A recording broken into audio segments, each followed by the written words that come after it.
అందరికీ నమస్కారం అండి.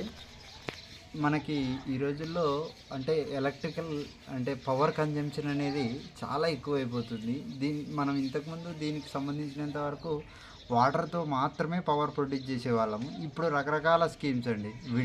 విండ్ ఎనర్జీ, తర్వాత సోలార్ ఎనర్జీ ఇలా అంటే నాకు తెలిసినంత వరకు ఇవి చాలా చాలా వేస్‌లో ఇప్పుడు ఎలక్ట్రిసిటీ జనరేట్ చేస్తున్నారు. దాంట్లో భాగంగానే కేంద్ర ప్రభుత్వం ఒక పథకం తీసుకొచ్చింది. ప్రధానమంత్రి సూర్యఘర్ యోజన అనే ఒక పథకాన్ని తీసుకొచ్చింది. దీని గురించి ఇప్పటికీ జనాల్లో పెద్దగా అవేర్‌నెస్ రావట్లేదు. అది ఎందుకు రావట్లేదో ఏమిటి అనేది ఏంటంటే అంటే ఈ టెక్నికల్‌గా దాంట్లో స్పెసిఫికేషన్స్ ఏముంటాయో చాలా టిపికల్‌గా ఉంటుందేమో, అది చేసుకోవడానికి చాలా రకాలైన ఇబ్బందులు ఉంటాయేమో ఇలా రకరకాలుగా అపోహలు ఉన్నాయి జనాల్లో. నేను చెప్పేది ఏంటంటే ఈ ప్రధానమంత్రి సూర్యఘర్ యోజన అనే పథకం చాలా ఉపయోగకరమైన పథకం మన గ్రామాలలో, పట్టణాలలో ఎక్కడైనా సరే.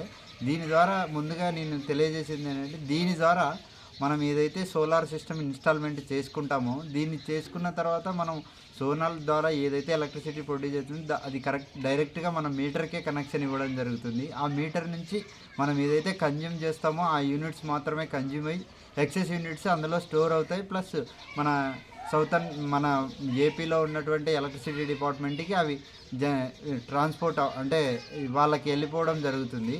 వీటి నుంచి మనకి ఏమి లాభము అనే అపోహలు చాలామందిలో ఉంటాయి. దాంట్లో నేను చెప్పేది ఏంటంటే మనం ఫర్ ఎగ్జాంపుల్ ఇప్పుడు 3 కిలోవాట్ ప్యానెల్ ఒకటి మనం ఇన్స్టాలేషన్ చేసుకున్నాం అనుకోండి మన ఇంటి పైన. అది జస్ట్ సన్లైట్ వచ్చిందంటే జనరేట్ అవుతుంటుంది. అంటే సూర్యరశ్మి ఉంటేనే జనరేట్ అవుతుందేమో అనే అపోహలు చాలామందిలో ఉన్నాయి. ఆ సూర్యరశ్మితో అవసరం ఏం లేదు.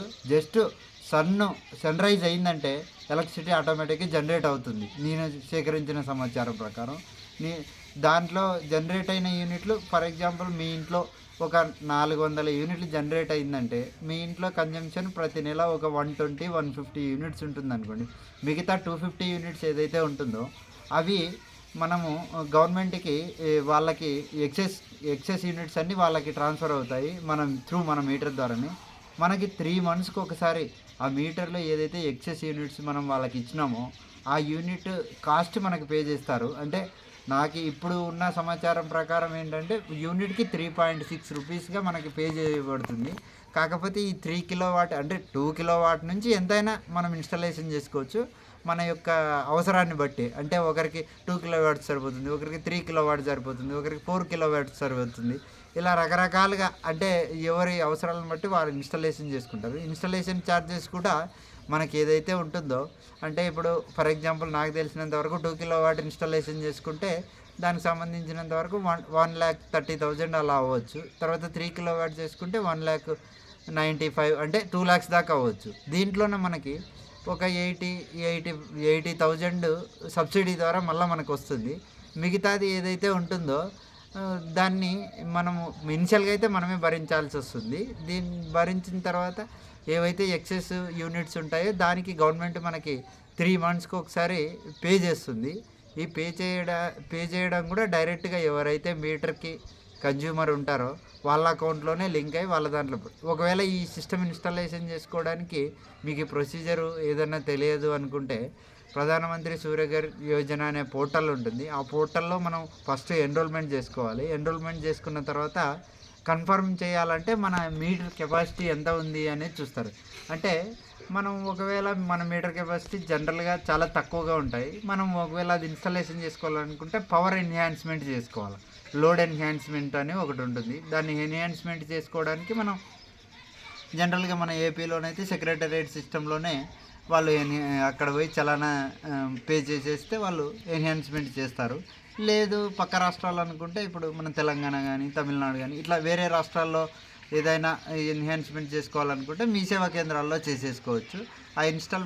ఎన్హాన్స్‌మెంట్ చేసుకున్న తర్వాత ఒక 2, 3 డేస్‌లో మనకు అప్డేట్ అయిపోతుంది. అప్డేట్ అయిపోయిన తర్వాత మళ్ళీ అదే పోర్టల్‌లో మనకి కనెక్షన్ కావాలని చెప్పి కన్ఫర్మ్ చేయాల. ఆ కన్ఫర్మ్ చేస్తే వాళ్ళు ఎవరైతే వెండర్ ఉంటారో వాళ్ళకి రిక్వెస్ట్ వెళ్తుంది. వాళ్ళు ఇన్‌స్టాలేషన్ అంతా చేసిన తర్వాత మన దగ్గర ఛార్జెస్ తీసుకుంటారు. తీసుకున్న తర్వాత మనం ఒకవేళ దీనికి సంబంధించినంత వరకు మనకి సబ్సిడీ కూడా వస్తుంది. ఒకవేళ మన దగ్గర అమౌంట్ లేదు అనుకుంటే అదే కేంద్ర ప్రభుత్వం మళ్ళీ మనకు ఒక అవకాశం కూడా ఇచ్చింది. అంటే లోన్ తీసుకోవడానికి. సమర్థ్ అనే ఒక పోర్టల్‌లోన మనం రిజిస్ట్రేషన్ చేసుకోవడానికి లోన్కి అప్లై చేసుకుంటే ఆ లోన్ ప్రాసెస్ తొందరగానే అవుతుంది. ఎందుకంటే టార్గెట్ బేస్డ్ మీద వర్క్ చేస్తున్నారండి గవర్నమెంట్ వాళ్ళు. అది ప్రాసెస్ అయితే డైరెక్ట్‌గా అమౌంట్ కూడా మనకి వాళ్ళ వెండర్ అకౌంట్‌లోనే పడిపోతుంది. వాళ్ళు డైరెక్ట్‌గా వచ్చేసి మనకి ఇన్‌స్టాల్‌మెంట్ చేసేసి ఇన్‌స్టాలేషన్ అయిపోయిన తర్వాత మనకి పవర్ ఎట్లా ఏంటి అనేది మనకి వాళ్ళకి చూపించి వాళ్ళు వెళ్ళిపోతారు. దానికి సంబంధించినంత వరకు మనకి ఏ ప్రాబ్లమ్ ఉండదు. ఒకవేళ మీకేమన్నా దీని గురించి ఇంకా అపోహలుంటే దాంట్లో పనిచేసే వాళ్ళు నాకు చాలామంది తెలుసు. వాళ్ళ కాంటాక్ట్ నెంబర్లు ఇస్తాను. నాకు కింద కామెంట్ సెక్షన్‌లో మీరు తెలియజేస్తే మీకు కాంటాక్ట్ ప్రొవైడ్ చేస్తాను. సో, ఈ కంటెంట్ మీరు ఉపయోగించుకొని మీరు గూడా ఈ పథకాన్ని సమర్థవంతంగా ఉపయోగించుకుంటారని ఆశిస్తూ ఈ కంటెంట్ నచ్చినట్టయితే మీరు లైక్ చేయండి, షేర్ చేయండి, సబ్స్క్రైబ్ చేయండి. Thank you.